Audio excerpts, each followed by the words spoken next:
Good morning, Ed.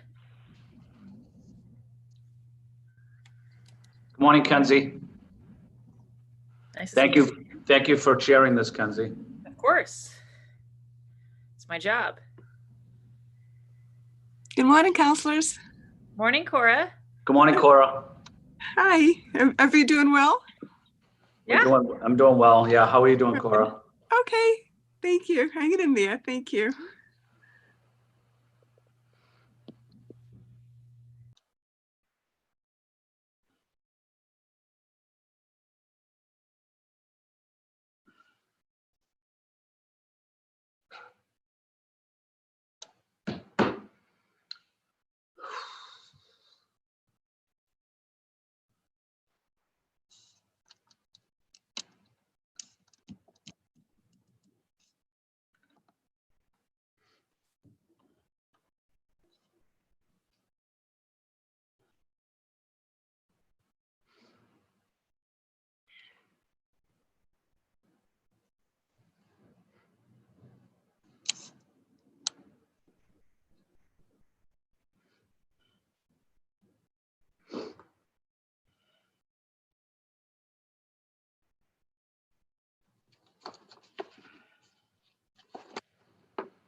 Good morning, you guys.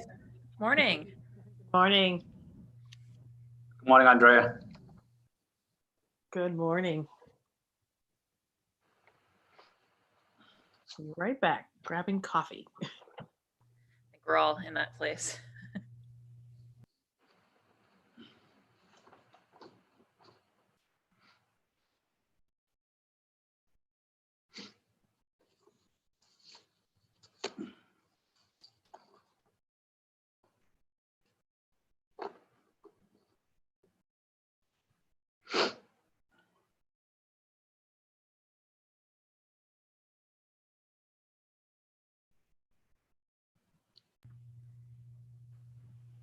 Good morning, Commissioner. Good morning, Commissioner. Morning. How you both doing? Doing good, Commissioner. How are you? Friday's good. Both of you have made it into the office. Yeah, Friday is. I'm normally in on Fridays. That's my day. And also other days, but usually at least Friday. All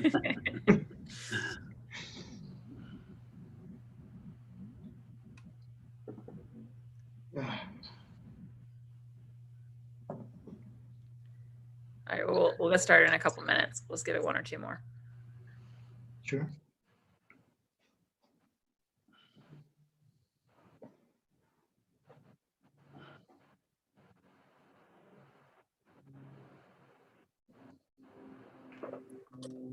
Morning, Madam Chair.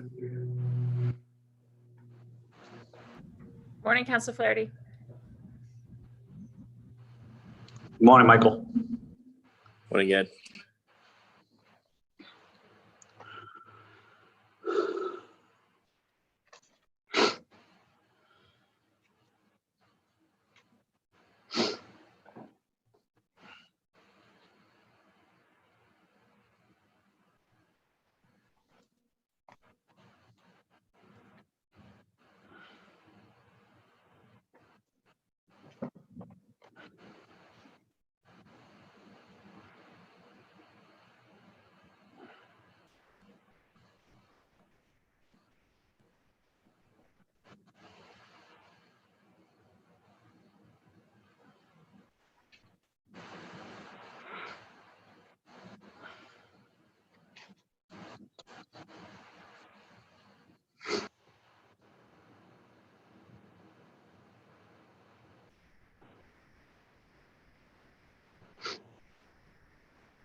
Just checking in with Pam from the Municipal Research Bureau.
I think we're going to get going. We're hoping to be joined by the Municipal Research Bureau, but I will hope that they will arrive in process. Let me just, I say that, but I have to find my gavel. Oh, there it is. Sorry, Carrie. False alarm. All right. I'm calling this hearing of the Boston City Council's Ways and Means Committee to order. For the record, my name is Kenzie Bach. I'm the District 8 City Councilor and also the chair of the committee. This public hearing is being recorded and live streamed at boston.gov/city-council-tv. It will be rebroadcast on Xfinity Channel 8, RCN Channel 82, and FiOS Channel 964. We'll be taking public testimony at the end of this hearing. If you wish to testify via video conference, please email Cora, CORA.Montrond, MONTROND. That's Cora, CORA.MONTROND at boston.gov to sign up. When you're called, please state your name and affiliation or residence and limit your comments to no more than 2 minutes to ensure that we can hear all comments. And I want to thank those who've already signed up. And you can also submit written testimony by emailing ccc.wm@boston.gov. That's ccc.wm, as in Ways and Means, at boston.gov. And again, I want to thank those who have already sent written testimony to be part of the record. Today's hearing is on Docket 0164. It's an order for a hearing to discuss property taxes and assistance programs for seniors and long-term residents facing difficulties during COVID-19. It's been filed by Councillor Flynn, and we're expecting to hear today from Commissioner Nicholas Ironello, who's our Commissioner of the Assessing Department, also from Pam Coker from the Boston Municipal Research Bureau. And before we turn to the panelists, I want to recognize my colleagues and give them an opportunity to say an opening word. So we've been joined here today, of course, by the sponsor, Councillor Ed Flynn from District 2, also Councillor Andrea Campbell from District 4, Councillor Michael Flaherty at large, and Councillor Liz Braden from District 9. So Councillor Flynn, I want to go to you first. Thank you, Councilor Bach. Thank you, Chairwoman Bach, for holding this hearing, and the panelists for being here today. More importantly, I also want to thank so many neighbors who contacted me regarding this critical issue impacting so many middle-class working families in our city, including our seniors. I called for this hearing immediately in the new year after dozens of constituents reached out about significant increases in their property taxes this year. We're here today because I'm extremely concerned about the impact on our seniors, long-term residents, about their ability to remain in the city that they helped build and love. In these difficult times, I fear that this significant increase may place us at an inflection point for many working families, and whether they have the ability to remain here, or whether Boston will lose part of its soul and become a place only for the wealthy, only interested in wealth storage units that we have seen as foreign investors sometimes do. I recently met on Zoom with many longtime South Boston neighbors and City of Boston Assessing Commissioner Nicholas Ironello. These are working families who brought their homes decades ago, well before property values skyrocketed. They are not wealthy, and some are facing significant challenges in paying an additional $4,000, $5,000, or even $6,000 more this year. With significant less disposable income, I am also concerned about the potential ripple effect of this tax increase to our local economy at a time when we are also encouraging neighbors to please do everything they can to support our neighborhood restaurants that are being hard hit by this pandemic. I fear that the timing of this increase could also have a devastating impact on our small businesses, the lifeblood of our economy. I thank Commissioner Ironello for his professionalism and the hard work he and his staff at the Assessing Department are doing to help our residents navigate what programs that they may currently qualify for, such as tax abatements, the residential exemption, personal exemption for our seniors and disabled veterans, blind neighbors, surviving spouses, as well as tax deferral programs that I hope we can also discuss today. I think it is helpful to raise awareness about these existing programs and the ability to contact the taxpayer referral assistance program. But I think it's incumbent upon us to go even further.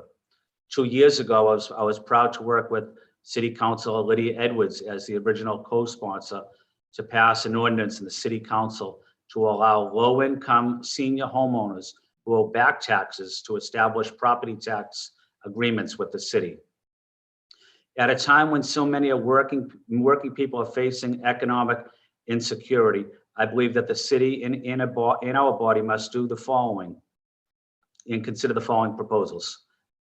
I'll be very brief here. Due to the ongoing COVID-19, we should look to pause any further property tax increase for the duration of this pandemic. It is my understanding that the city was looking to explore that further as well at one time. As many of our seniors are facing financial hardships because of COVID, the city of Boston should also consider potentially doubling the elderly exemption for seniors over a certain age. We should explore increasing residential exemptions. We should look at creating an exemption for long-time residents, 55 years and older, that have owned their homes for over 20 years, provided that they meet income and other relevant criteria. I would like to take a moment to acknowledge the many longtime neighbors who own a triple decker and rent out a floor or two at reduced rents to their neighbors so that they can remain in Boston. They could easily rent to the highest bidder, but they choose not to and will unfortunately face an additional burden for doing so. I realize this is a personal decision, but we talk a lot about affordable housing. I think we should also acknowledge these neighbors who contribute a lot to affordable housing in our city without any fanfare. They have done the right thing as their brother's keeper. Again, thank you, Councillor Bach, the panelist, Commissioner Arenello, and your staff. They're very dedicated, very professional, and my neighbors, central staff as well. They do a tremendous job. Thank you, Councillor Bach. Thank you so much, Councillor Flynn. Next up will be Councillor Campbell, and then Councillor Flaherty, Councillor Braden, and we've been joined as well by Councillor Julia Mejia at large. Councillor Campbell. Thank you, Councillor Bach, and thank you, Councillor Flynn, for your leadership on this very important and timely issue.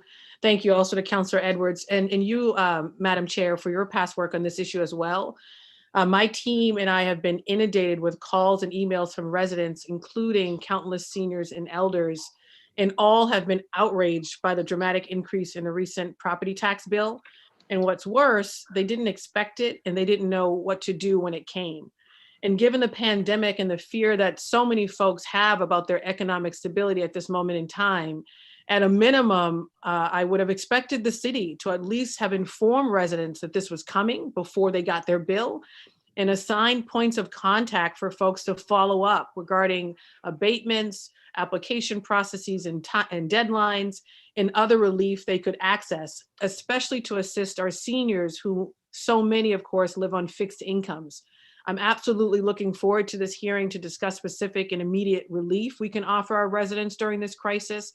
I appreciate Councillor Flynn laying out some specifics in his opening remarks, and also look forward to discussing, how we might pause an increase during the pandemic, how we might double that exemption for seniors or increase the residential exemption or create one for longtime residents. I think all incredible ideas. I will add, I think we also have to think about how we simplify the processes and applications that folks have to do in order to receive these benefits in this relief. Many folks do not have access to the internet. Many folks, of course, do not speak English as a first language, but need relief now. And so really looking forward to discussing how do we reach those harder to reach residents who have major concerns around their current tax bill and their inability to pay that. We obviously want to support all of our residents during this crisis and this public health crisis. I, of course, also want to thank the panelists today for the work they do every single day, for fielding my team and the calls and the constituents we've sent your way. Thank you for the feedback. I also want to thank central staff and looking forward to the hearing. Thank you, Councillor Bach. Thank you so much, Councillor Campbell. Councillor Flaherty. Good morning, and thank you, Madam Chair, for hosting this morning, and for our colleague, Councillor Flynn, for sponsoring, for my colleagues for attending, and also to the Commissioner. I know he attended a hot and heated meeting a couple of weeks ago with Councillor Flynn and I, and so I appreciate his attention to detail on this, and the timing is never good. I concur wholeheartedly with the lead sponsor, as mentioned in his opening, with every single remark. Timing couldn't be worse on this matter, particularly given we're in a pandemic and a lot of folks have been out of work. And I think to the original tax code, I think the original intent was to protect the middle class and to keep the middle class. And what we're seeing now, as Boston's been Manhattanized, we're becoming the city of the very rich and the very poor, and the middle class are being squeezed out. And this just is one more reason why people will pick up and leave the city, and that'll be an absolute travesty. So not sure what can be done at the city level to reverse the decision that was made, first and foremost, or maybe at the very least put it off until after people can get their legs underneath them and get back to work and get their families and their investments situated first and foremost, and then go from there. So I'd like to get those thoughts as to why now and why we can't put it off, or can we get some type of special exemption in the meantime in partnership with the state to kick this can down the road, and or go back to the drawing board and have a formula that's more fair and more accurate as to what's actually happening in the neighborhoods. As Councillor Flynn alluded to, particularly with outside investment, we want to move our city forward, and we want constituents, particularly neighbors and abutters, to support growth and development. But if the message is going to be, a couple of years down the road, you're going to get walloped with an increased tax bill through no fault of your own, based on what's happening around your property, not your property. I think we have to reevaluate the criteria and the formula that we've put forward here. So that's my 2 cents on it. Look forward to this hearing. And again, I appreciate Madam Chair calling for a meeting in the morning, and for Commissioner for participating. Thank you. Thank you, Councillor Flaherty. Next up is Councillor Braden, then it'll be Councillor Mejia, and we've also been joined by Councillor Lydia Edwards from District 1. Councillor Braden. Thank you, Madam Chair, and thank you to the Councillor Flynn for bringing this very, very important issue up. I think I want to echo the sentiments and statements of my colleagues. Our elders especially are feeling under a lot of pressure due to this increase in real estate taxes. Many of them live on a fixed income. They don't have the ability just to find money out of the air to pay an increased taxes, real estate tax. So I also feel, this is not the time or the place. We're focused on just the immediate, to see if there's any immediate remedies to this issue. But I think we need to have a broader conversation about housing for our elders who maybe are living in larger homes than they need, but they want to stay in their neighborhoods, and we're not making any we're not really planning to have them stay in their neighborhoods. So that's a whole other conversation I'd like to have on another day. Thank you so much. And I look forward to, thank you to everyone who's written in with testimony, and thank you to the panelists. Thank you. Thank you, Councillor Braden. Councillor Mejia.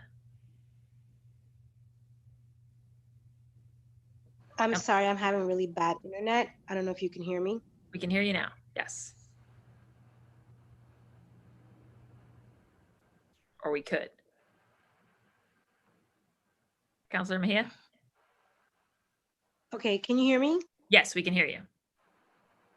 Okay. So thank you to the chair and to the sponsors for calling this hearing. I'm really excited to join you all today. As the first person in my family to purchase a house, I know how incredibly important it is to be able to keep up with your taxes, and having very little education on how you go about doing that is something that I'm also looking into in terms of how do we educate the public about all of this. But I just wanted to just say that our office sat in a City Point Neighborhood Association meeting, and that we're really looking forward to finding ways to offer greater assistance to seniors, long-term homeowners, and other people who are facing a budget crunch, especially during COVID-19. We learned that so many of our residents are completely caught off guard with these property taxes increase. This is an issue of information justice, which is one of the things that we talk a lot about. what people know and how are we going to go about educating them. One of the other things that I want to highlight is that we learned during the CPNA meeting is that exemptions cannot be combined. So if you are a veteran and you are elderly, you are not able to receive both exemptions. We as a city need to be more intentional about understanding intersectionality and Councillor Mejia, we just lost you mid-sentence. Councillor Mejia?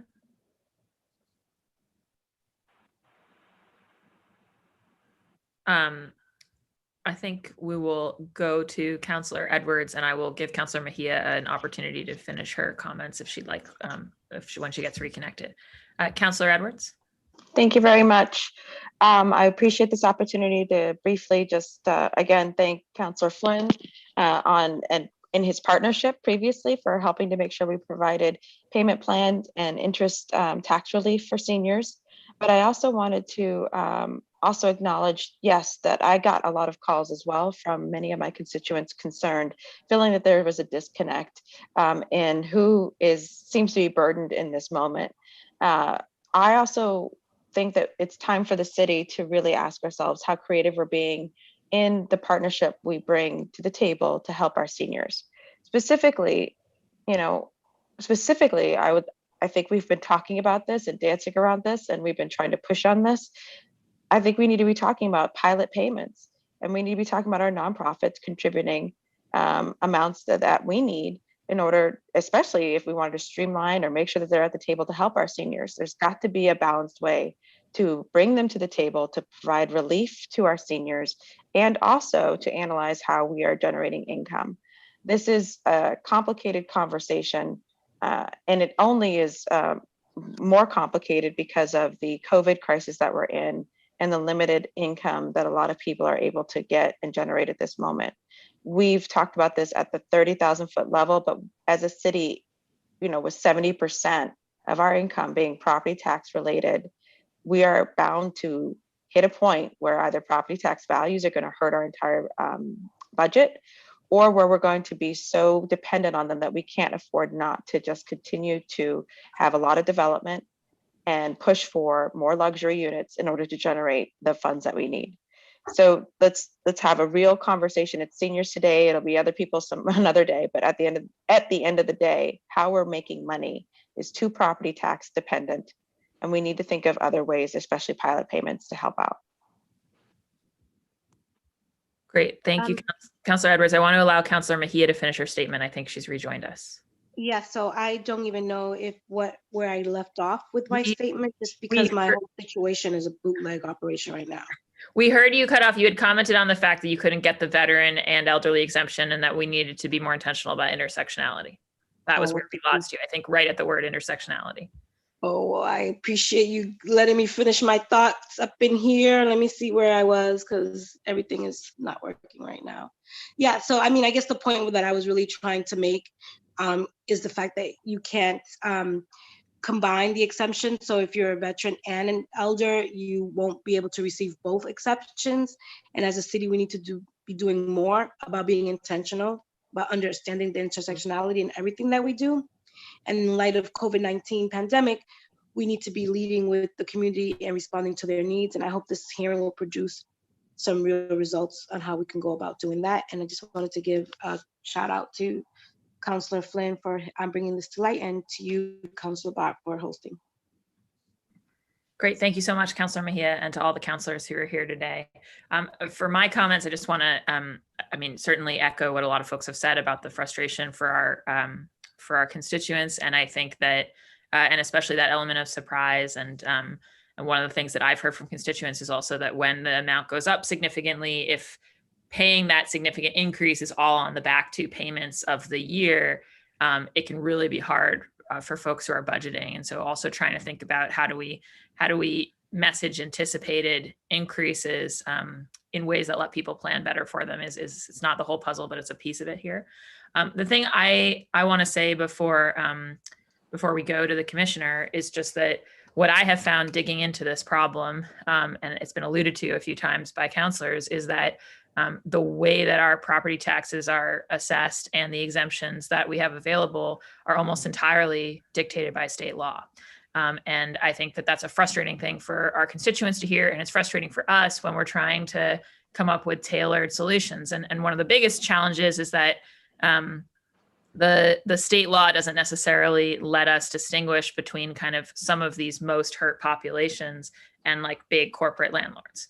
And that's really the distinction that we're all trying to make here is how do we keep our long-term residents? How do we keep, our small businesses that own their buildings? Like these distinctions that are real in terms of like people's lives in the city and like Councillor Flynn said, like the real community we're trying to anchor here.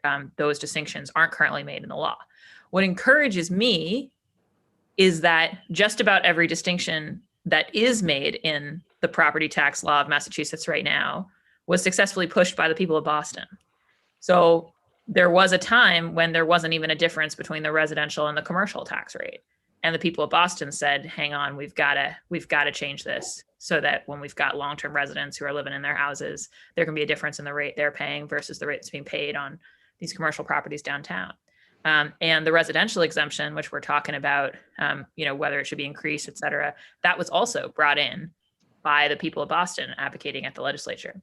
So to me, it feels like this moment, I sort of hope that the conversation we have in this hearing and the places that we go next with it are saying like, okay, well, you know what, we may need to intervene again, the people of Boston in the conversation at the State House in order to get programs that work better and keeping our whole community and keeping that middle, as Councillor Flaherty said, in the city. So I'm encouraged by some of the things that Councillor Flynn sort of started with here today, and the idea of us kind of really looking to put new and well-tailored programs into place, because we don't want to give a huge windfall to Citibank because they own property downtown or whatever. And frankly, we can't afford to because of all the critical programs we need to fund for our residents. But I would love to see this go in that kind of state legislative direction. And I also just want to say that at the front, because I a number of times have asked Commissioner Arnella, well, why can't we do it this way? And found that the answer has to do with state law. So I want to start out, because I know we've all got a lot of questions, and so do our constituents, but just with acknowledging that he does quite a lot of good work within the parameters of a lot of constraint here. So with that, I want to go to the commissioner, and also our second panelist will be going as well to Pam Coker from the Boston Municipal Research Bureau. But start with Commissioner Arnella. Thank you for joining us. Good morning, councilors. Thank you, Kenzie, for framing the discussion. Thank you, Councillor Flynn, for calling the hearing. I think it's important for us to always pay attention to and kind of review how our property tax system works and who it hits and what we can do to improve it, what we can do to make sure that the system isn't hurting anyone in a way that we don't want to happen. I think probably a good way to kind of start the conversation is to talk about some of the things that the city and the city council have done together that have really been good for our residents. And I think that that's kind of a good introduction in terms of thinking of what else we can do and where we can kind of go from here. So a couple of those things were mentioned briefly, and that's classification and the residential exemption. And I just want to maybe give a little more context about how much those really help our residents and where that value is and what those programs do. So the classification program, which to an extent you all know about because it is a program that the city council and the city have to approve every single year. And every year it comes up for a vote with city council. And every year you approve the amount of the levy that gets moved from residential to commercial value property. This year, the city council and the mayor elected to maximize the amount of the levy that was shifted from residential value to commercial value. What that means is that the residential tax rate, so the real impact of that, right, is the residential tax rate went out at want to say $10.57. Without classification, the tax rate would have been $14. So we're talking about a 30 to 40% increase on top of everything that you guys are talking about that would have happened if you did not vote for classification. And so that's a really important program. And I think that is a program that might be worth looking at further and seeing if there's a way that we can get more value for our residents out of the classification program. So that is something to think about. The other program that has been mentioned a few times already is the residential exemption program. That is also a program that the city council and the city have to approve every single year. And that is a program that the city council has recently elected to maximize. You maximize it every year, but that was the vote that we had in December. And that was at 35% of the average value. So in practical terms, what that did was that basically exempted the first $295,500 worth of property value for all of our residents that qualify for that program. And so that's $3,150 off of their tax bills is the practical impact of voting for that program and maximizing that program. That is another program that might be worth looking at. It is a program that is something that is, both these programs are also things that are relatively revenue neutral. So I know a couple of the councilors have mentioned, the city's reliance on property taxes and potential budget impacts, and wanting to make sure that we don't get ourselves into too deep of a hole. So the residential exemption program and the classification program are both about shifting who contributes to the public good. So the classification program shifts that from residential property to commercial property. And the residential exemption program shifts it from low value residential property to high value residential property. And that all happens through that tax rate setting process. And so that's how those programs work. We also have a number of exemption programs. Those programs aren't built into the rates, and a couple of those have been mentioned already. But we have programs for the elderly. We have programs for disabled veterans. We have a program for the blind. These are all programs too that should be clear are all set up within the confines of state law. And so when we're talking about changes to the programs, they are things that we need to work through the confines of state law, and they aren't merely policy decisions. Things like the exemption program, the classification program, the policy tweaks that we potentially have there are lowering them, which is the opposite direction of what you guys are talking about. But because we're currently at the maximum, if we wanted to kind of increase the benefit to residents, then that would mean a state law change to make that happen. And then we also have some deferral programs that I think are really good options potentially for constituents who are kind of in a short-term crisis, maybe due to COVID and things that they might be able to take advantage of if they meet the qualifications of those programs. I'm not sure if I'm happy to take questions or take the conversation in whatever direction you would like it to go in. Great. Thank you so much, Commissioner. I think what we'll do is I'll go to Pam and then we'll do a round of questions and conversation with councilors just so that we've got everything out on the table. So next up, I want to turn to Pam Coker from the Boston Municipal Research Bureau. Thanks so much for joining us today. Good morning. Thank you, Councillor Bach. Appreciate the opportunity to join you for this conversation. I remember a similar conversation probably about a year ago where in particular some residents came and testified and were feeling very frustrated and very challenged by the trying to get through a process to get some help. And I think since then, I think the city has done a really good job of continuing to do its best to get word out there and also sit down with residents as needed. I know Nick's team has done that. And so I don't necessarily have a lot to add. I appreciate that the chair mentioned the property tax classification piece that shifts revenue, that shifts the property tax requirements onto business in this city.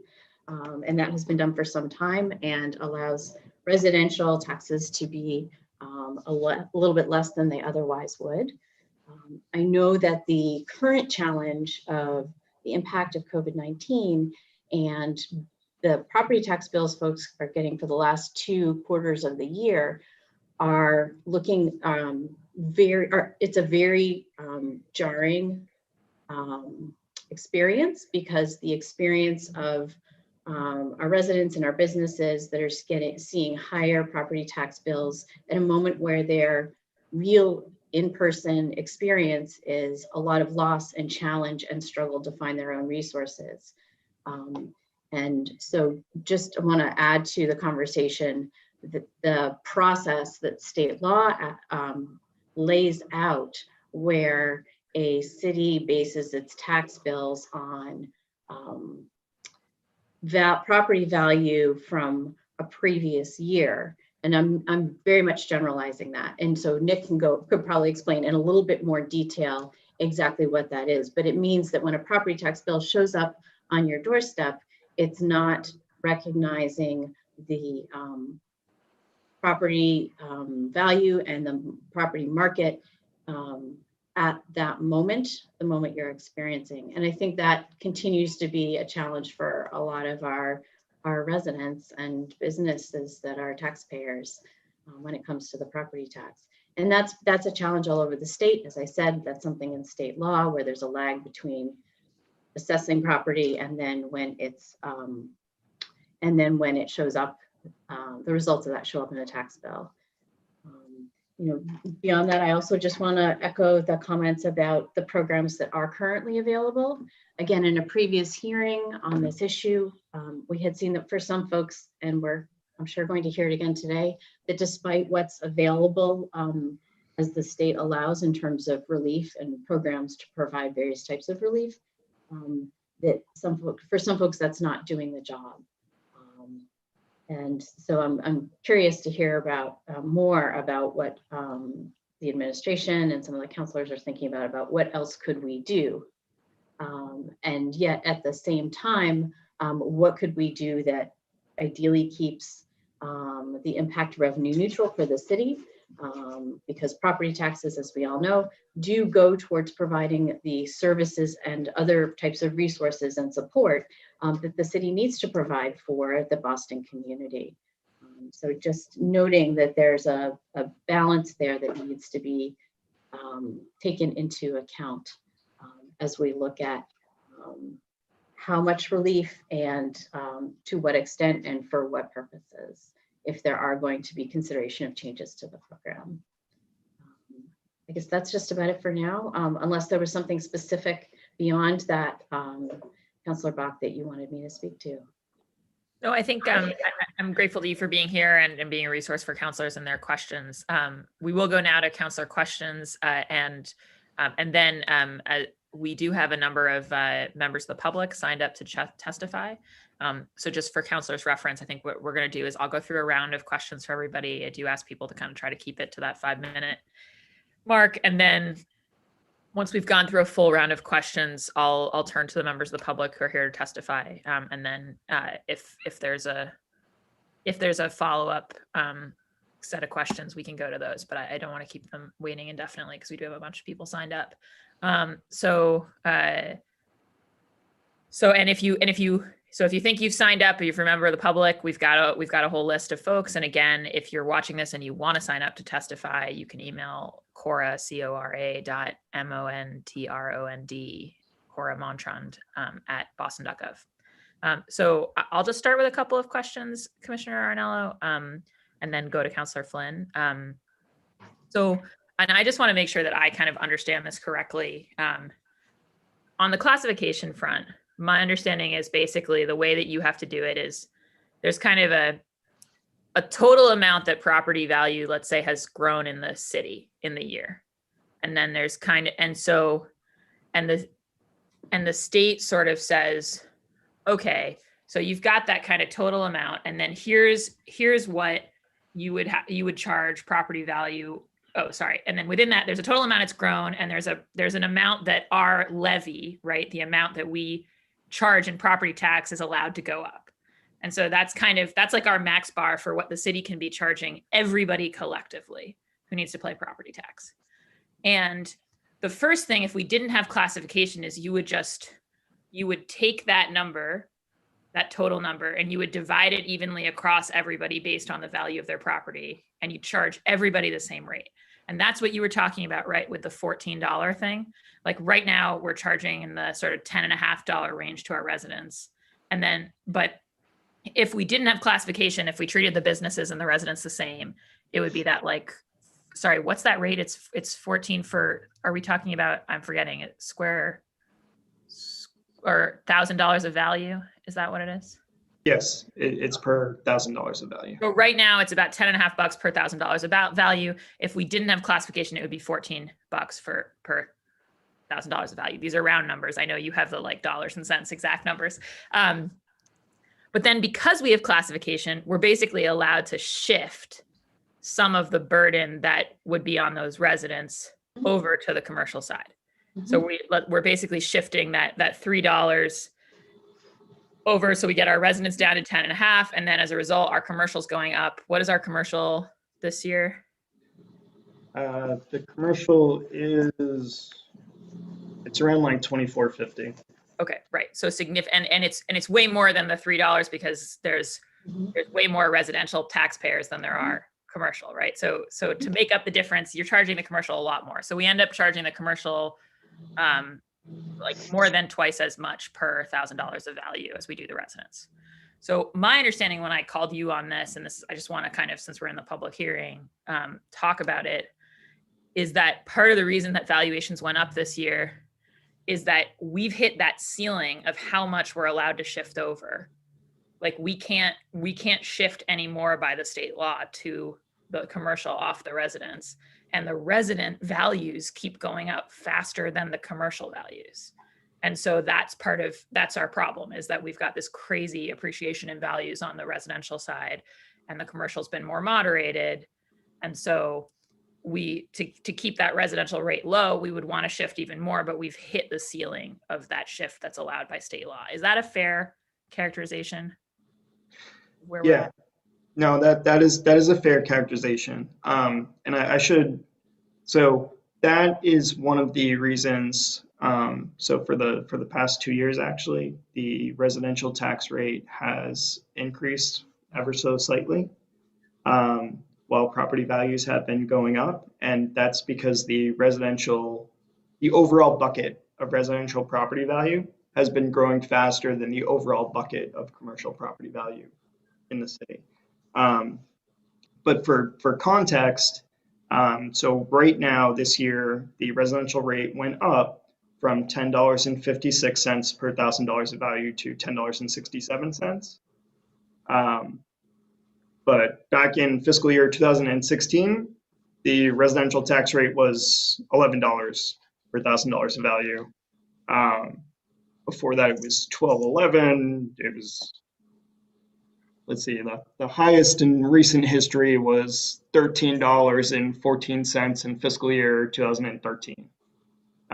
So relatively speaking, for the past decade or so, the residential property rate is still pretty low, and also with a much higher residential exemption than we had during that time period of the around 2015, 2016. So 2015, when the tax rate was $12.11, the residential exemption was $1,900 is what you got off your property tax bill. So that's gone up to $31.50 while the tax rate has gone down. So relatively speaking, over time, our tax rate has gotten more affordable when you're just looking at the tax rate per $1,000 of value.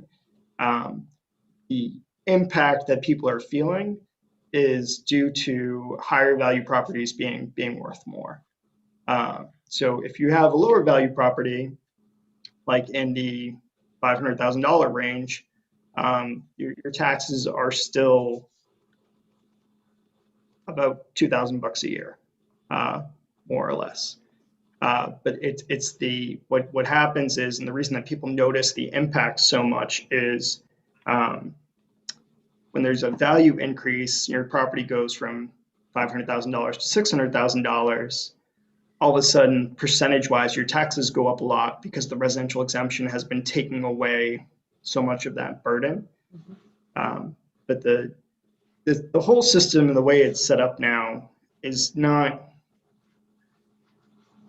theoretically bad, because it is theoretically set up to be a system that impacts people on an equitable basis, and that if the city is doing its job properly and it's valuing everyone at their fair market value, then you are paying your share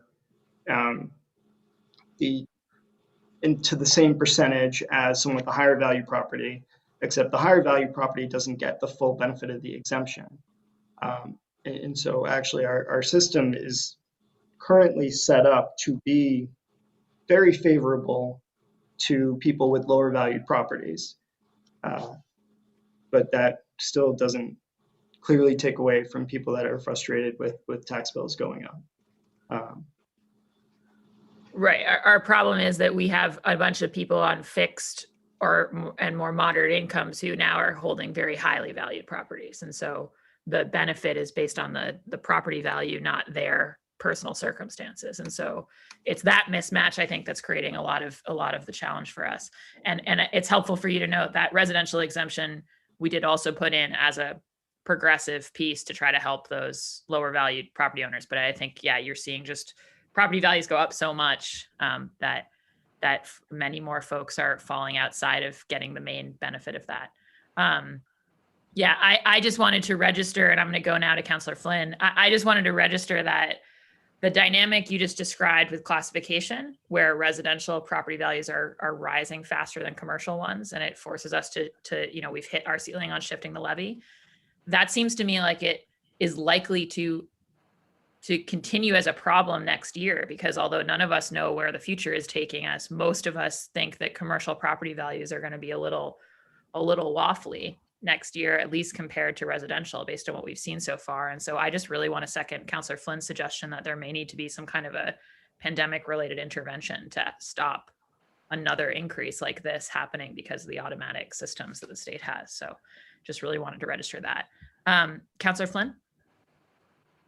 Thank you, Councillor Bach, and thank you, Commissioner. And I'll be very brief. I know other councillors want to ask questions, and we have a lot of testimony as well. But I guess my main point is many of my constituents that are seniors bought their homes 20, 30, 40 years ago for $20,000. They're retired now. They're living on fixed income. They may have retired from the city or the state, and they have a small retirement monthly payment. The value of their property has skyrocketed. Their retirement has not gone up or gone up that much, but they, now their house is valued at $1 million, and they're still trying to struggle paying bills on that retirement. That's the issue that we're trying to address.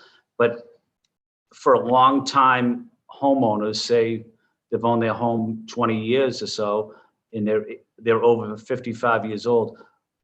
Could we begin to think of a plan that would assist them during this, especially during this difficult time? I think that's an option that we can consider. So Right now on the books, we have a long-term homeowner deferral program. That was a home rule petition that the city council worked on in it's around 2016, 2017, and calendar year 2016. But maybe, so everything that we're talking about, to add context, is something that's going to require statute change, right? And so we're, whether it's home rule petition or something else of that nature, they're, even when they move fast, it's still like a relatively slow moving process, as you're all aware, and there are good reasons for that, but it can definitely be frustrating when you're trying to be nimble and deal with a situation like the one that we're facing now. But it's maybe it's worth revisiting that long-term homeowner deferral, and maybe if the criteria there or the interest rate there isn't something that we feel is beneficial, then that could be something that might be worth taking a look at.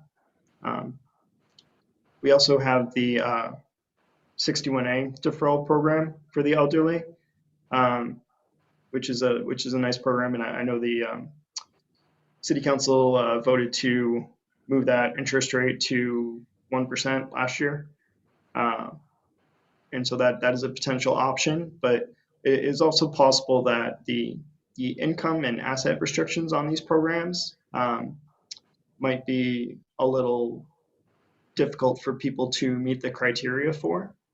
And so it might be worth looking at those levels and seeing if those are things that make sense or if they should be tweaked a little. Thank you, Commissioner. And just my final point, I'm wondering, just thinking out loud here, if there's probably a handful of proposals that could benefit residents if we had some approval at the state level. I'm just thinking, are we able to come up with some type of working group of residents and city officials to put all the proposals on the table, write them down, and discuss them at length, and then figure out which ones we may or may not want to go forward on? Have a list of these proposals that could help property owners and have a working session to discuss them, and then see how we can go forward and try to make changes or implement them. That might be a way to go. Yeah, no, I think that's an interesting idea, and I'd be happy to be available to help out with that. Thank you, Commissioner. I know there's a lot of people watching this on at their home. If someone does have a question, and you've been very responsive, and your staff have been very responsive, what's the best way to reach you guys? So the best way to get in touch with us, since pandemic and all, clearly we're having this meeting over Zoom and not in the council chambers. Don't want to encourage people to rush into City Hall. So the best way to reach out to us is to give a call to our Taxpayer Referral and Assistance Center. That phone number is 617-635-4287. And we have great staff there, and if they can't answer your question, they can help you figure out who can and kind of direct you to the right place. Thank you, Commissioner. Councilor Bach, no further questions. Great. Thank you so much, Councillor Flynn. And I'd also love to be part of the working group idea. So Councillor Campbell. Thank you, Councillor Bach. And yes, count me in for that working group as well. And Commissioner, thank you for your hard work and your team, right? Obviously responding to a lot of calls. And I'm sure you could use more human capital in the midst of this pandemic. So thank you very much for your responsiveness.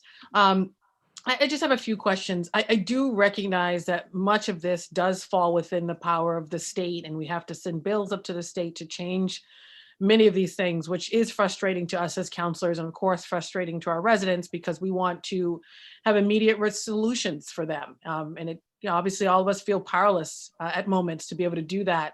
So I'm just curious, based on the limited authority that we have here, and this is mainly for the public, what can we do now, if anything, to offer some immediate relief to those folks who are unable to pay? And then my second question, which relates, is there are a lot of folks who obviously were trying to go through the abatement process if there was some error in assessing.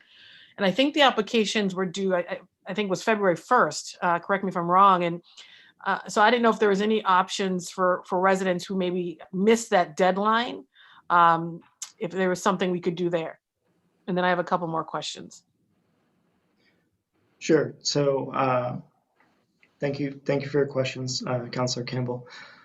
So the initial one, I would say anyone that's struggling to make payments, I would strongly encourage them to call our Taxpayer Referral and Assistance Center and see if there is a program that we currently have that they might fall within the parameters of. That's really kind of the top line takeaway there. You're correct that our abatement period, the filing deadline actually, because of the snowstorm, got moved to February 2nd. But it's another statutory set deadline, and so that's not something that the city has the discretion to extend. I think you mentioned, and forgive me if it wasn't you, Councillor, but I believe that it might have been you in your open remarks. You mentioned something about notice going out to the constituents about the tax increase, and I just want to mention that, not that it helps anybody now if for some reason they didn't get it, but my department was definitely concerned about getting information out to constituents. And so when we have this kind of recertification process, all that's required by the state is to throw up a public notice on our website, or like one of those little tiny public notices in the newspaper. We elected to send a mailing to every one of our taxpayers. So 160,000 parcels in the city in late October, to notify them that we were going to have a disclosure period that we had in early November, to kind of give them a heads up about what was going on with their property value and give them an early opportunity to address any concerns that they might have at that point in time. I understand that people might not have gotten that, or might not have taken advantage of that opportunity. But the city really is, we do work to try and get out to constituents, and I think our department has two main goals. The first goal is to have accurate data, and then another goal that is equally important and top line right there with that is constituent outreach, so that people at least understand where their values are coming from, and they have an opportunity to correct any errors if there are errors. No, I appreciate that, Commissioner. And my only concern when I think about outreach, and I actually apologize for not lifting that up, actually, the mailing was, some people pay attention to it, or some people get it and they think it's complicated, it's legal. It's not, hey, your taxes are going up, people, be prepared, right? And I think, in bold red. And so I would have been really, frankly, pushing even the mayor at a presser to say, people, just flagging for you, a mailing is coming out from our assessing department to let you know, unfortunately, based on state law, state provision, assessing, that, many of you will see an increase, and that, call this number, reach out to this person to be able to assist. And so we just was thinking about more creative ways to get people this information in as simple a way as possible. Taxes going up. And I think because a lot of folks miss that. And was that done in different languages as well? So the flyer itself was in English, but we did include an insert with translation information and access information with that flyer. So we didn't, there's only so many pieces of paper we can fit in the envelope. Right. But we did make an attempt to kind of get that out there and have it be available and accessible to everyone, no matter their circumstances or language needs.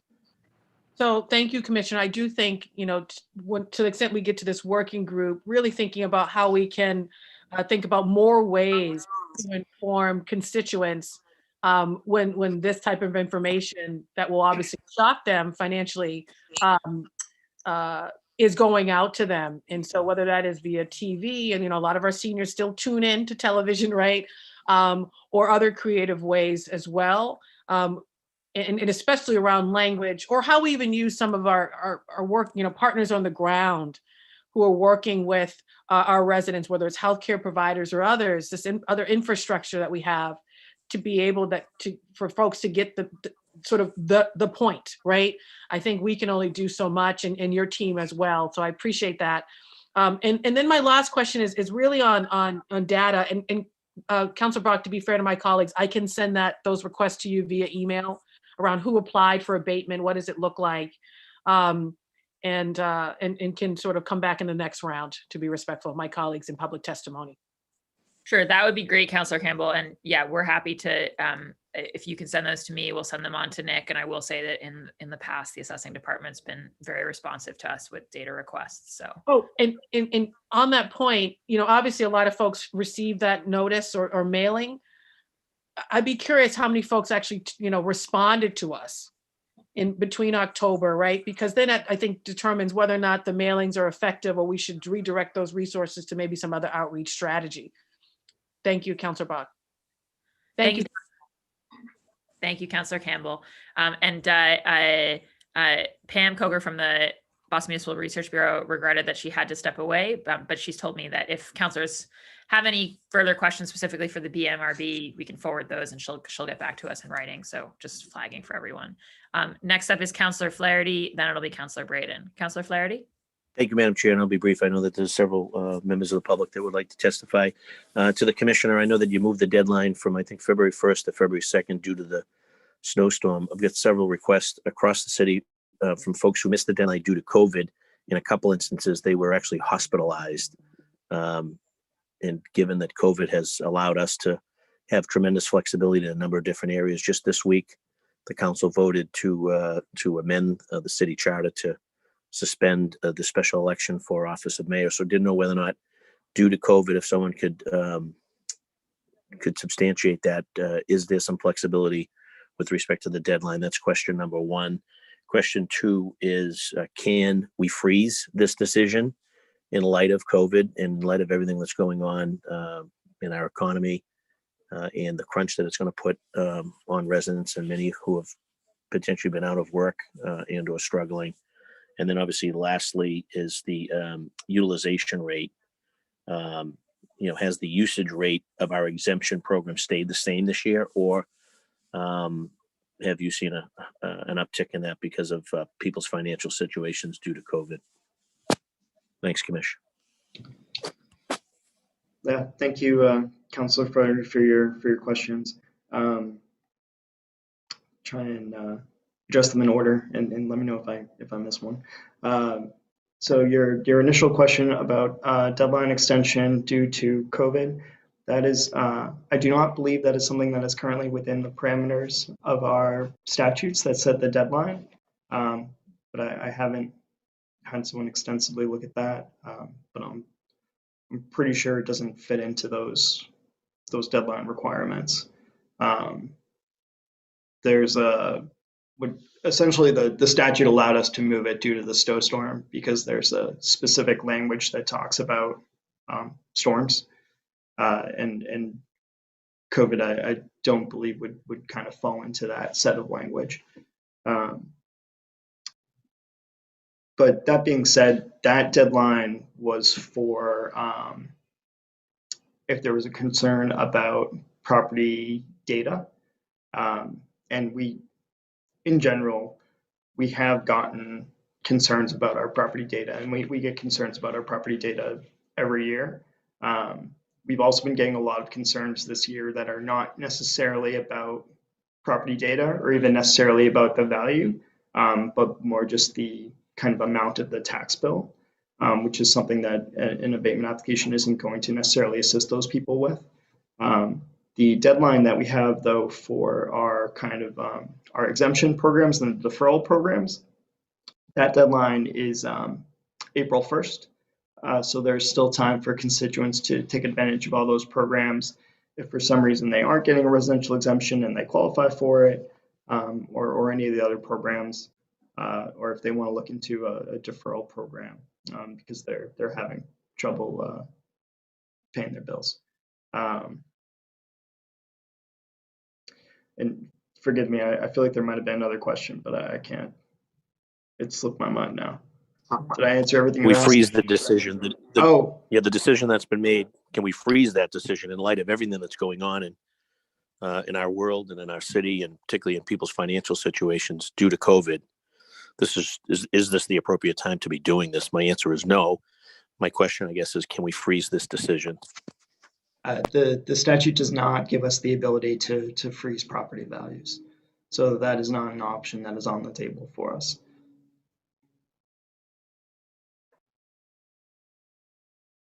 Unless we, Lastly, the usage rate, have you seen the usage rate go up compared to other years in terms of the exemption? So I haven't, it can be a little hard to know exactly what the usage rate is until the whole exemption period kind of expires, because sometimes people apply early and sometimes they wait until the last minute. I haven't seen anything to make me think that it is dramatically increased or decreased. In general, some of our personal exemption programs that are related to kind of income and asset limits, historically, the utilization of those programs has been decreasing.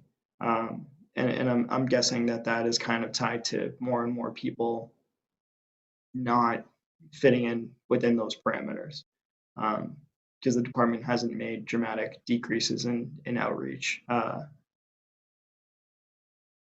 But it is just a guess. Thank you, Commissioner. Thank you, ma'am. thank you, Councillor Flaherty. Councillor Braden. Thank you, Councillor Bach. I think my colleagues have asked many of my questions already. I do want to give some more feedback about the document that was sent out about the disclosure period. I don't think it was very clear. I think you got the sense your taxes were going to go up, and there was a phone number, a website to go to, but for elders especially, it's not an easily navigable, and I think many people just set it to one side and didn't pay any attention to it. So I think in terms of outreach, we need to really look at how effective that was. I'd be curious to see how many people actually contacted for advice and guidance on that as a result of that letter going out. We sent it out to a huge number of people, but I'd be curious to know how many people actually came back into the system to get more information. And then, in terms of abatements and reassessments, and the lag time, when we have a catastrophe like a global pandemic and a recession, it's really frustrating to think that we don't have any tools in the kit to help us recalibrate when we get hit with a global pandemic or a natural disaster that would help us support our residents. So again, I would really look forward to having a working session to discussing these issues in more detail. Thank you.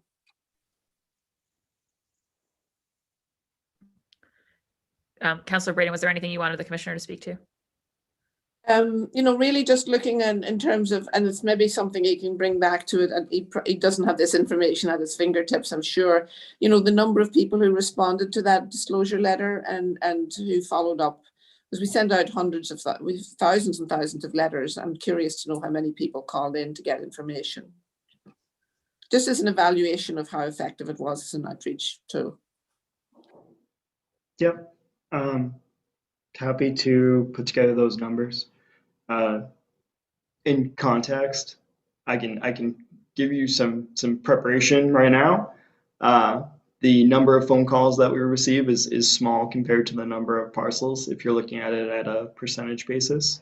That being said, it might be useful if I provide some information related to call volume that we've gotten in past years as well. And because compared to that, the numbers have been pretty consistent. There was definitely an uptick this year, but yeah, everything is what you want to frame it as. But happy to provide the information and happy to talk about how maybe we can improve going forward. Thank you. That's all I have for now, Councillor Bach. Great. Thank you, Councillor Braden. And yes, we'll definitely send that over along with some of the other info requests from Councillor Campbell. Councillor Edwards. Thank you very much. Much of what I was going to ask was asked by my colleagues, but I did want to know, as a city, do we have any analysis on the average gap or the average shortfall that many seniors are feeling with the tax increase? Do we know on average what is a breaking point? Is it that they feel that is it $5,000? Like what do we know what the pain point is for most seniors in beyond just generally that taxes are going up? Do we actually know a pain point? That wouldn't be data that I have available to me. At Okay. least in assessing. I'm not sure honestly if that's something that Age Strong might keep track of or maybe another Okay. area of the city. I think it's worth for my colleagues and possibly one day bringing in Age Strong to see what on average, what's the pain point for seniors or what's the shortfall, what pushes them over the edge financially. So that's just one thing I'd love to see. I don't know if we do a working session as Councillor Braden mentioned, but it would be one point. And the other point, the reason why I bring that up is if we could find out what that pain point is or where specifically most seniors find it to become burdensome, that's where, again, the partnership with either institutional partners and pilot payments might be helpful, again, about bringing the increasing or at least adding more people to the table to help resolve some of those issues. Again, most of my direct tax questions were asked by my colleagues, so I'm trying to think of other ways in which we're trying to help seniors that the city could get on board, measure, and understand. And so I just bring that up. I understand, Nick, that these are really poignant for you, but to my colleagues, I think we would and should think about those things. Again, all of my good questions were already asked by my excellent colleagues, so I'll keep it at that. I look forward to the working session. I should also note, Councillor Edwards, that I agree with your question, and I think that is going in a really good direction in terms of kind of considering programs that might be helpful to our residents, and making sure that they're programs that are going to definitely help our residents and meet that need. And I think that data is an important part of getting there. So I want to thank you for that question, even if I'm sorry that I'm not able to answer it for you. I appreciate it, period. Thank you. Thank you, Councillor Bach. Thank you, Councillor Edwards. And yes, I think, based on the conversation today, it's definitely my intention to keep this in committee and look for an opportunity for us to have a working session. I think that, and obviously, eventually anything legislatively coming out of the council on this is going to be filed as a ordinance, home rule petition, and go through government ops, et cetera. But I think that to exactly that point, for us, we don't want to create more exemption and deferral programs that aren't useful to the people who are actually experiencing the pain, right? And to your point, Commissioner, it sounds like some of the income and asset limits on the existing ones just haven't kept up with these rising property values. So they're just not as useful to the right folks. And then also we're not looking to come up with programs that are, we don't want programs that aren't useful to the people who are experiencing the pain and who are trying to keep in the city. We also don't want programs that create giant loopholes and allow, you know, big corporate actors to pay less tax, because frankly, the other side of helping our residents, right, are the programs that we fund with the tax levy. So, so I think that having some further conversation, trying to narrow in on what is the intervention at the state level, if we're all going to get behind something that would help the most people and also have the fewest of those unintended consequences. That seems like something that that we need to be talking about in detail conceptually before we're just, you know, before we file something. So I just really appreciate Councillor Flynn bringing up this conversation in this context today, and you for being here to answer all the questions. I have one little question, and then I'm going to go to public testimony, which is just, and it's something that I had raised with you before, and I raised it up at the beginning here.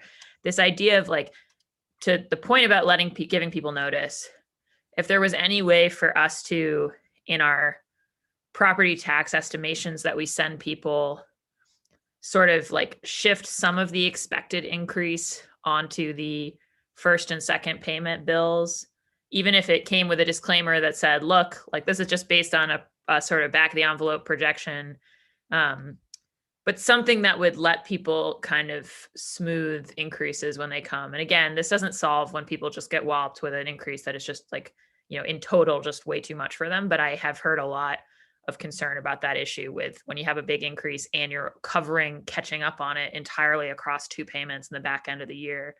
It's just really tough for people who budget. Thank you for your question, Councilor Bach. Yeah, so this really gets into kind of how our bill structure is set up, and kind of what the city is elected to do and what the options are that are available. So the default option for property tax bills is a single bill every year. So you get one bill and you pay the whole thing. Then there are elective options for either semi-annual payments or quarterly payments, and the city of Boston is elected to go with quarterly payments. And as you all are probably becoming very, very aware with, as constituents reach out to you, the first 2 payments are estimates, and they're based off of the prior year's tax bill. And that is, the process for that is also, the process and structure are set up within state statute. And so there's a limit on what the preliminary tax bills can be. And so the state statute does not allow our preliminary estimate for a tax bill to be higher than 102.5% of the prior year. So it allows for a slight increase, but then that increase is still spread over 4 quarters, and so each individual bill has the potential to be a quarter of that increase. So it doesn't really, I don't think the current statute, I don't think really gets to the flexibility that you're asking about to kind of give people higher preliminary estimates. I mean, it would be another statute change. It's maybe something worth looking into. It gets maybe a little bit tricky in terms of figuring out kind of like essentially the information that the city has when we send out those first 2 quarter bills, because the amount of that gets committed in, I want to say it's around June. So basically how much we could kind of, even with the law change, how much we could kind of factor in terms of reality of what a value is going to be in June is going to be very complicated, because the department really does spend the entire year from in essence mid-January through November figuring out models and values for the whole city. So I'm not sure we could have that much precision by that point, but you know, there might be an opportunity to kind of increase the amount asked during the preliminary period, so then there isn't such a pain point for the second 2 quarters if there is a value increase. But also not something where the city would all of a sudden owe people refunds. Right. We certainly wouldn't want that. It feels to me like there might be an opportunity to even have some kind of an option in our interface that's like, okay, these are your bills, and you still do the estimates the same way that you do now. And then you say, like, are you looking to spread your bills more evenly? Like, and there's like a calculator that lets you like go ahead and pay an extra 2% or what. Like, I'm just thinking about how retirement systems sometimes work that kind of like give people that opportunity to opt in. And I don't know. It is something I've heard from, particularly I have obviously a district with a lot of very high valuations, and just the sheer amount that people are looking at now finding in the second half of the year is really hard. I want to go to public testimony. Councillor Flynn, as the lead sponsor, was there anything you wanted to say before I did so? No, Councillor Bach. I'm looking forward to the public testimony. Okay, great, excellent. So going over to public testimony, I'm going to start admitting people. So I'll admit you to the panelist space, but I'll ask you to wait until I call on you to speak. And we've got a couple of people who are in the waiting room here who don't have a sort of first name. So I've got Galaxy S10 Plus and an SGD. So if either of you are looking to testify or you've signed up to testify, it would be great if you know how to change your name on Zoom to do that. And if you don't, to raise your blue hand, just because it helps us keep to the order. First up is going to be Iris DuPont. And then I don't currently see Felicia Spencer, Jose Tano, Hatui, or Joanne Green Brooks. They're the next 3 people. So if one of those names changes to one of those, or you raise your hand, we'll go to you. And otherwise, after Iris, it'll be Elnora Thompson and then Eileen Smith. And then it's Luanne, Eric, Joanne, and Rick, just so you all know that you're on the list. So let me admit a few folks.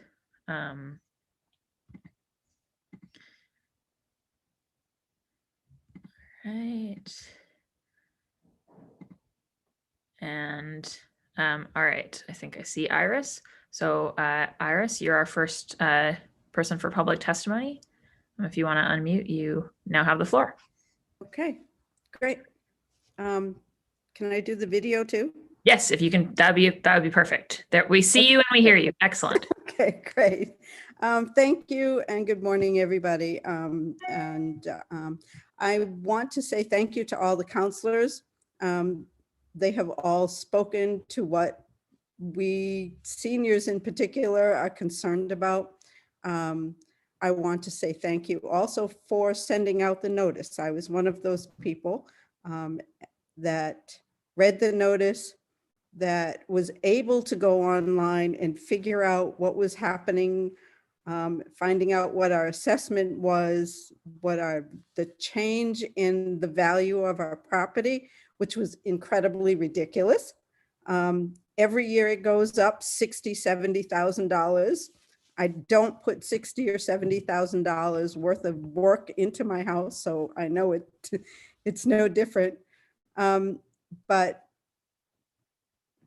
again, it was nice to get the letter. I want to say that a lot of people that I've spoken to in my neighborhood association didn't understand it. They didn't know what they could do. They didn't think they could say anything. They just said, oh my God, this is happening. And I had called the office. The gentleman who answered said, yeah, that's happening to everybody. And I went, yeah, but no, no, I need to talk to somebody about this. And he said, well, we'll have somebody call you. I said, okay. 3 days later, nobody called. I called Andrea's office, Andrea Campbell. I told her what was happening, and her staff was able to help get me in touch with somebody at the one of the assessors, and we had a good conversation. My property is zoned as a 3-family, but it's an old Victorian farmhouse that is divided up very strangely. and I only have 2 income apartments here that are very small. And so it's not like I'm a regular 3-family house, a triple decker. You know, they're studio and 1-bedroom apartments that I rent out. So my income from that is very, very different. Also, I wanted to speak on the programs that are supposedly there to assist seniors. I find that the income eligibility levels are so high. I mean, my husband's on disability. I work part-time. I'm almost 70, and we make less than $50,000 a year. And the eligibility rates don't apply to me. I mean, it's just crazy. They need to be lowered. Something needs to happen. We've been in our house for 35 years. We can't afford to go. We don't want to leave our house because we can't afford to pay taxes. I mean, it's just crazy. And there are a lot of seniors. I live in Dorchester and Four Corners, and there are a lot of seniors in this area here. And a lot of people are very afraid that they can't stay in their homes because they can't afford taxes. So I think that's all I wanted to say. Great. Thank you so much, Iris. Thank you for being with us here today. All right. Next up is Elnora, and then it'll be Eileen, and then Luanne. And I will just, we give everybody a few minutes, and then I'll just hold up my gavel. You'll see it if you're on video, just as a way to say if you can bring it to a close, just so we make sure we get everybody in. But really appreciate you all being here. Elnora, if you want to unmute yourself and come on video if you'd like. Still muted. All right. There we go. My name is Elnora Thompson, and I live in Dorchester, Cotman Square area. I am retired and on disability. And this tax increase hit me like a big bucket of cold water. I have a 2-family house. I've been here over 22 years.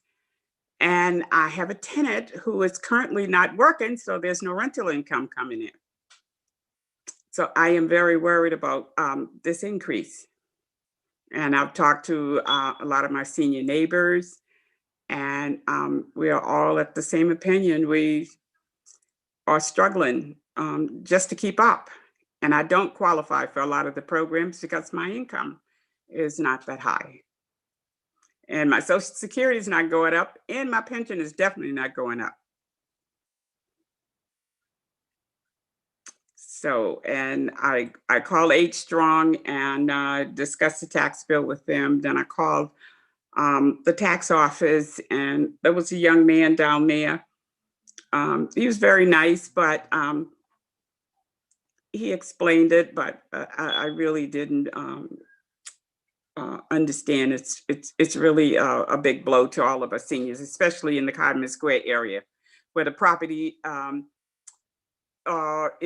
taxes is going up because of all the new construction and new condos.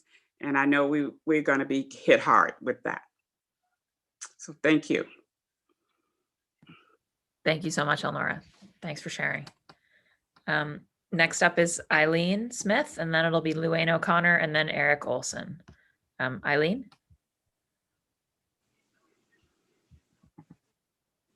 If you just want to unmute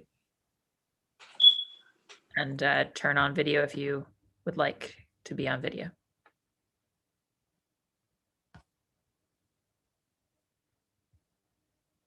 Eileen, we just need you to unmute on your side.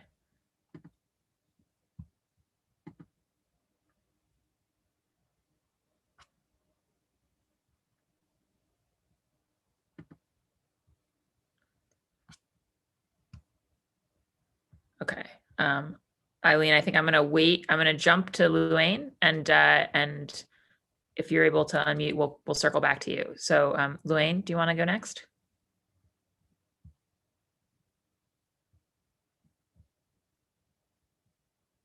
Oh, Now we just lost Luane. All right, we're working our way through here. Let's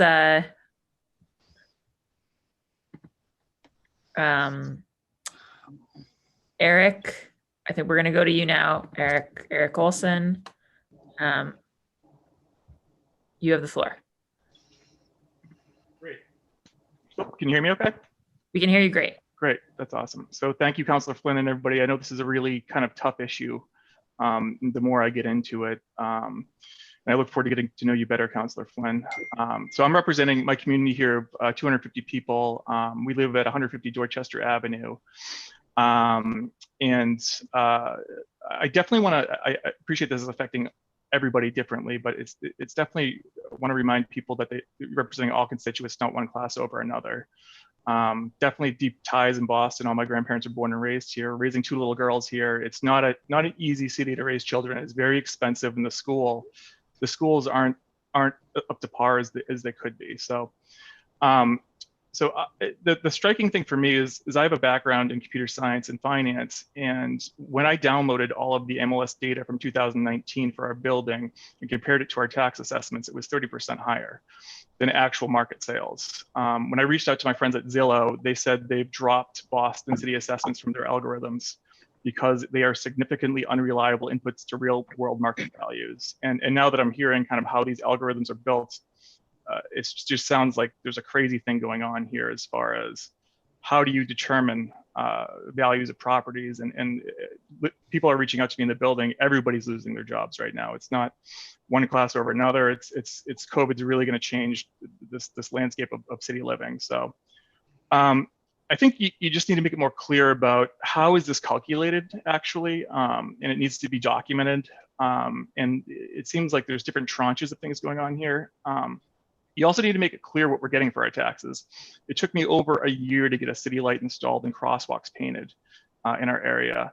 And the other thing, this is kind of a tough thing, but has the city looked into long-term budget efficiencies? For example, at Harvard University, salary freezes, no extra comp, and no bonuses, offered early retirement. As I look at kind of the city of Boston's payroll, 2019, $1.8 billion, and the top 10 earners took on an average of $400,000 each.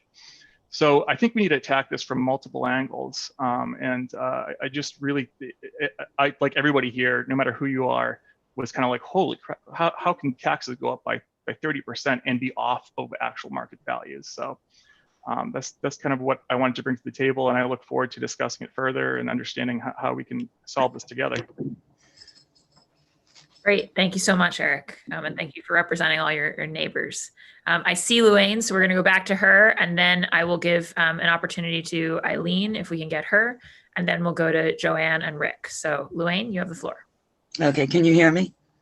We can hear you great. Awesome. I'd like to first thank Councillor Flynn for championing this issue, particularly here in South Boston. So, and I love the idea of putting together a working group with residents as well, whether that be leads of neighborhood associations or however that's chosen, but I would definitely like to be a part of that. So what I wanted to bring up, and perhaps, you know, the commissioner can weigh in on this as well. I did some research, and what I did was kind of Google of seniors means tested tax breaks throughout the Commonwealth of Massachusetts. And it appears there's about 13 communities that have actually worked within, whether it be their town hall and or their city council, by putting together a home rule petition specifically for that municipality. So I'd like to see if Boston can actually do something very similar to that. And the home rule petition, I think, would be easier to get through the State House because it's not going to affect all of Massachusetts, because there are, in fact, tiny towns that depend solely on their tax revenue. So I don't think that it would be fair for Boston to go into a tiny little town and reduce it. So I just thought that that was a great idea. Some of those communities are affluent communities that are very similar to South Boston, as well as Councillor Bach in your area as well. So we're talking Reading. I think they've done it twice. Hingham, Andover, Concord, Sudbury, so on and so forth. So it would be really great if we could look at that and see what they've done. And I don't see why Boston actually couldn't adopt it. So I'd like some feedback on that. And then the other thing that we need to look at is new growth. The city of Boston adds added value onto new growth. So while the city has a desire to grow, we're kind of there are certain groups that are being left behind. And as Councillor Flynn said, we don't want to lose the soul of our city. I don't think I'm ever going to forget that quote, Councillor Flynn, because it is, in fact, our seniors, it's our middle income, and it's families. So those three groups, it feels very real in my association in South Boston that we're not wanted. So when you get groups of people that are feeling that way about their city, that's really a mass exodus, and we don't want that to happen. The existing programs that we have, I don't think that they're effective in this day and age. And I would also like to look at nonprofits. Why can't nonprofits pay a larger tax amount? New businesses coming in. Amazon got what, a $5 million tax break? So we're giving large corporations and nonprofits really a big tax break, and it's coming back on to the residents of the city of Boston. I think we need to look at long-term residents as well. I myself am 5th generation on my mother's side, South Boston. My son is 6th. So we're multi-general families across the city of Boston in all neighborhoods, and we want to stay here. And there seems to be an overall attitude that the assessing of your home is great, the value is going up, and when you go to sell, I can't tell you how that sentence irritates me. When you go to sell, the long-term residents, we're here, we've been here, we're going out in a box. And then we want to pass our homes that we've worked so hard for, scrimped and saved. We want to pass it on to our children or to our grandchildren. So when you talk about deferral programs with interest rates, you kind of settle up when you die or when you sell your home. That's really not working either. So I think there's a lot that we can do because everybody brings something to the table insofar as their ideas. So that's kind of what I want to say, but I would like for the city to look at what other towns have done. I can send you the feed on it, and maybe we can do the same thing here in Boston. Thank you so much, Lorraine. And yes, please, if you send us, you can, Councillor Flynn can get it to us, but also ccc.wm@boston.gov to the committee. We can make that part of the record on this and sort of use it as we're going forward in the working session front. So that's great. All right, next up, I want to see if Eileen can unmute. Eileen Smith. Just going to give her a moment. And Eileen, if you're on a phone, sometimes it's *6. I think Eileen has to unmute herself too. Yeah, no, exactly. That's what we're waiting on. All right. Eileen, I'm going to go next to Rick, but if I'm watching, if I see you on mute, I will come back to you. But in the meantime, we're going to go to Rick Martin. Hey, good morning, everybody. Again, I want to echo at first, Councillor Flynn, this is just, I can't say thank you enough for doing this. It's from the bottom of my heart. This is just amazing. And I want to echo Luann's and Elnora's and Iris's comments too, especially Luann's comments. I've been here for 23 years. We live in the Clam Point area of Dorchester. Moved here because I love the area. We bought an old Victorian. We decided to fix up. It's been a labor of love. We enjoy it tremendously, but the taxes that have been going up exponentially in this house has just made it almost impossible for us to stay. I'm going to be 62 in May. And I also am a small property owner in this area. I own 3 two-families in this neighborhood that I bought, again, invested in the area where nobody else would, because I thought, I want to see the area get good again, because Dorchester is just an amazing, amazing town. But I can't afford to keep my 2 families anymore, because I only charge, I'll tell you right now, for one of my 2-bedroom apartments here, I only charge $900 a month for my tenant. And the market value on the thing's $2,500. I can't, in all consciousness, raise my rent to that level because these people can't afford it. And all my rents are well below $2,000 for 3 bedrooms in this area. And they're big old Victorians and they're in good shape. I don't understand why we're getting taxed on what you could sell a house for. Why aren't we getting taxed on what we bought the house for when we paid for it? And then when you sell it, then go ahead and start taxing people on that, because it makes no sense to me. And I have been through the abatement process multiple times. I've talked to a Janice Brown and a Laura Esberg. That abatement process is a nightmare. And you have to have a degree in physics to get through this thing. And if they deny you because, you say, well, your assessed value is based on these sales, well, that's impossible. I have not done, I always said, work to my house of $100,000 increase. I haven't done any work on these places. I've maintained them and they've passed inspections, but would I like to upgrade them? Absolutely. But then my taxes are going to go up even more. So this formula on how we're taxing people has got to be fixed. I don't think taxing on what you could sell it for is logical at all. It makes no sense to me. We paid almost nothing for our single family home in '98 because nobody wanted to live here. Well, now I'm getting taxed on what a developer would pay for it and rip it into 4 condos, which is not going to happen. I will never let that happen as long as I'm alive, because it's a beautiful old Victorian.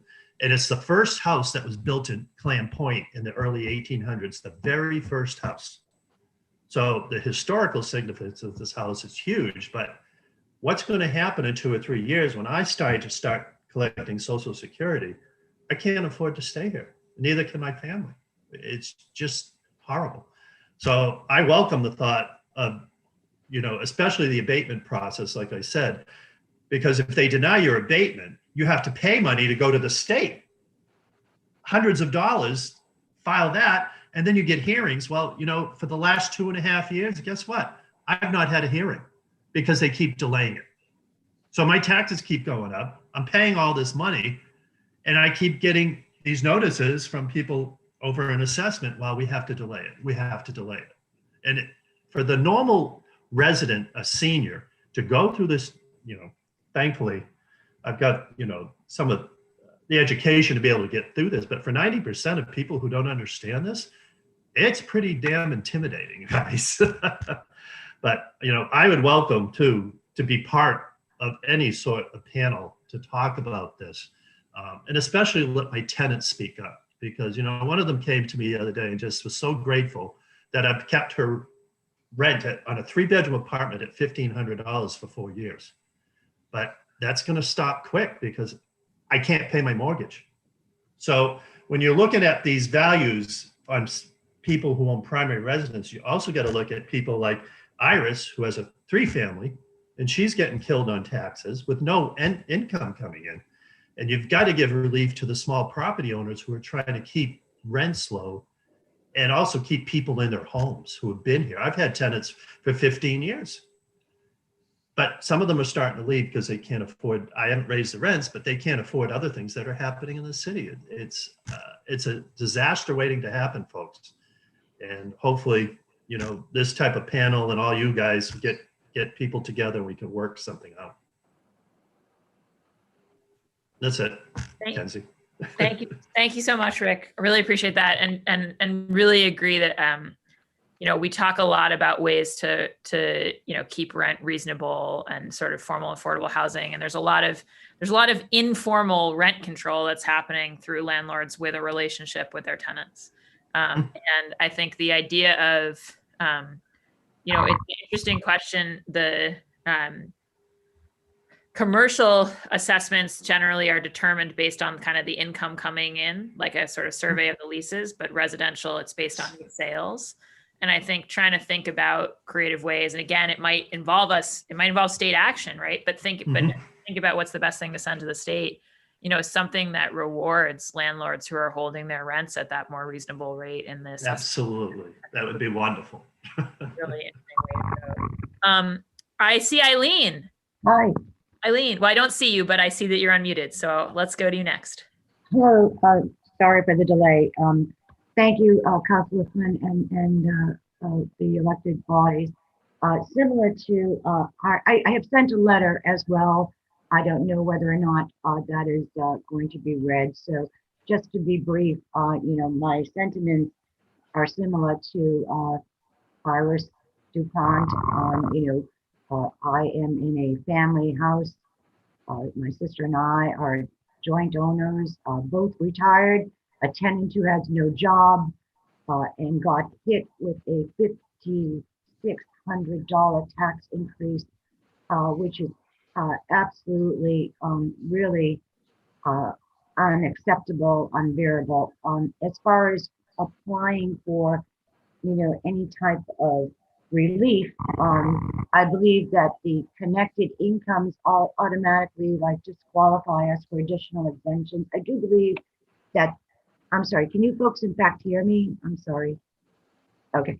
I do believe that any type of, $400 residential exemption for the senior citizens is not enough. I'm really hoping that, as discussed by Luann and that man, Rick, who just spoke, the council and they need to work to change legislation, to go to the state, to make this happen. However, we need a moratorium put in place on next year's taxes. I strongly feel that with the amount of residential development, we are just being totally, we're going to be removed from our neighborhood very soon. We're really getting outpriced with the development that's being allowed in the city. And I know that we've been here, my family's been here, third generation, and we're starting to feel the pressure. And I don't know what type of exemptions can possibly be added. I support Councillor Flynn suggested long-term, senior residents getting some type of additional relief. And I really hope that, I know the process to appeal this type of situation to the legislature is timely, but we need something now. We need relief immediately. We need to definitely put a moratorium in place. COVID, there's no compassion to the city residents that are financially struggling. So I'm grateful that you are today on board and taking all of our thoughts into consideration, but I really hope that something can be enacted quickly to save the soul of the neighborhood, so to speak. So I'm grateful for your help. I just hope we can do something quickly to benefit the residents. Great. Thank you so much, Eileen. And now I'm going to go to, we've run through the folks who had signed up with me, but I've got a few folks in the waiting room that I want to go to check if you want to testify. So first it'll be Elizabeth Rhodes, and then I'll go to Octavia and then Teresa. Elizabeth, did you want to say something? Hi, I wasn't planning to say anything. I would just, now that I have the floor, I'd just like to add that what we need here is action. We need to have evidence that City Council is actually interested in what's going on the ground, rather than a distant set of numbers that are making these calculations. The city is us, we're people. And I have a good job I've lived here for 12 years. I'm getting taxed out of my house. It's unacceptable, and I think it's unnecessary. So I hope that you can get together with people to think creatively, work with the state instead of under the state's thumb. I mean, I was alarmed to hear our state representative ask why nobody had gotten in touch with him before this was put in place or before all this drama started. Some kind of conversation needs to happen so the left hand is in agreement with the right hand. Otherwise, we're getting dumped on and we're getting pushed out. And I'm stunned that I have a good job and I can't afford to live here anymore because of development, basically. And I just want to reiterate what I wrote in a letter to Ed, who's been wonderful about this. In an early meeting about development 12 years ago, Mark McGonigal said that it was in the favor of South Boston. It was to our advantage to support development because it would increase the tax base of the city and our taxes would go down. What was that all about? I mean, absolutely the opposite has happened. You can't have people walking around saying one thing and then the city doing the opposite. It's not working. Something has to change. So please get on this. It's not casual. It's important. Thank you. Thank you so much, Elizabeth.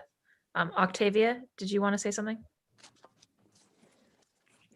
I entered the wrong information, but that's okay. I just want to thank you for putting everything together to help us out because I didn't really know anything about this. I found this out from another friend of mine. But thank you so much for putting something together. And I'm hoping that we're going to be looking forward to some good changes in our favor as seniors that own the home. The other thing too that I wanted to say, there's a lot of us as senior also that has what you call them, timeshares and stuff. If there's anything that could be done about that, a program to explain to them how, because I'm getting too many calls of people looking for timeshare owners to sell their property, and they're pushy, they're very pushy. So if anything could be done about that, to a program to let us know who are seniors that have a timeshare, how to go about getting it sold or rid of it. Thank you. Great, thank you. And Miss Octavia, could you just say your full name for the record so we have it? Octavia Collins. Great, thank you. Thank you so much. Thank you. And Teresa, did you want to say something?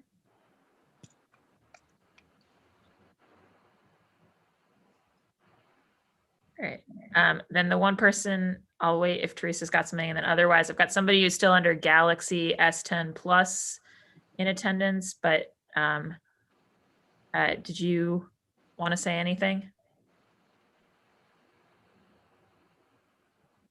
Hello? Yes, we can hear you. Okay. Yes, my name is Joanne Greenbrooks, and I'm retired. And I live in the Hyde Park area, and I've lived here for over 25 years. And once I became aware of this meeting based on an email from a friend regarding the increase in the tax basis, because I read through the material and I thought that I understood it, but clearly there's much more going on that I didn't understand at the time that I do now regarding this whole increase. And I would like to make suggestions to the effect of, in the long term, making changes in the state law, and in the short term, making the abatements and referrals and other programs that would help reduce the amount of taxes that the seniors are paying much more affordable, maybe even considering putting together a senior tax rate that would be in the long term beneficial to all people who become seniors. And therefore they know that there's a tax range. I don't know whether you'll base it on income or you base it on property values or what, but it all needs to be put on the table for discussion. And that's pretty much all that I had to say about it, and wanted there to be an ongoing discussion about it delaying the implementation of the actual tax collection, if that is possible. Thank you. Great. Thank you so much, Joanne. And I'm glad we found you for your testimony. All right. I think that brings to a conclusion public testimony on this. And again, I'm really grateful to the members of the public who came and spoke today. And also, you know, I think to Councillor Flynn's suggestion, we're only gonna get somewhere here if we keep public voices in the mix about what would actually make a difference and what are the things that are hitting you the hardest. And I think we've heard a lot of really helpful stuff from you all today. So I just want to thank everybody for that. And also to everybody who wrote into us with public testimony. So those have all been circulated to councilors. Councilors have read them and they also become part of the public record on this, which given the fact that we're going to continue talking about all of this going forward, like we're going to be keeping all of those things in mind. So again, I really want to appreciate everybody for participating today and Councillor Flynn for leading us off. Before we conclude, I want to give the commissioner an opportunity to say a closing word, and then I'll go to my colleagues, starting with the lead sponsor for a closing word. So Commissioner Arnell. I just want to take a minute to thank everybody for their time today and to thank the constituents for voicing their concerns. Mr. Pond, I see that you're still here. I'm really sorry to hear that you had a bad experience with my department. I'm glad to hear that you were able to get in contact with someone through Councillor Campbell's office.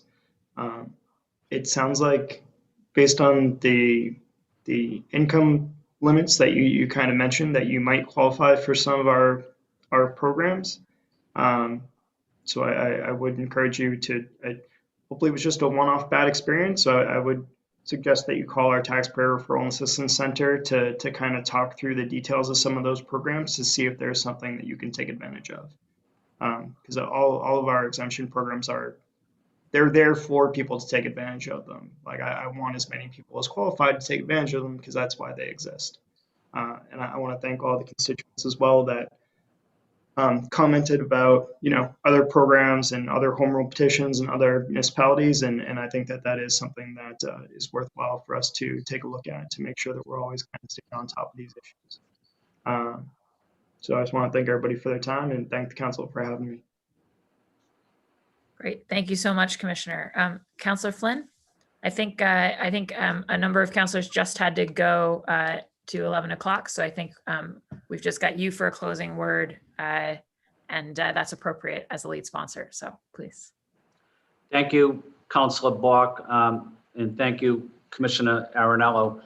I want to say thank you to both of you for your work on this important issue. What I heard today is, government doesn't have all the answers.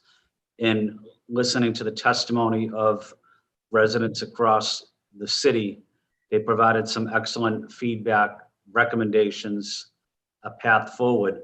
So that would be something I would like to do. I know we talked about it briefly, Councilor Block, continue this conversation in a working session with you, Commissioner, in with the residents of Boston, and let's continue to discuss proposals on how we can address this issue.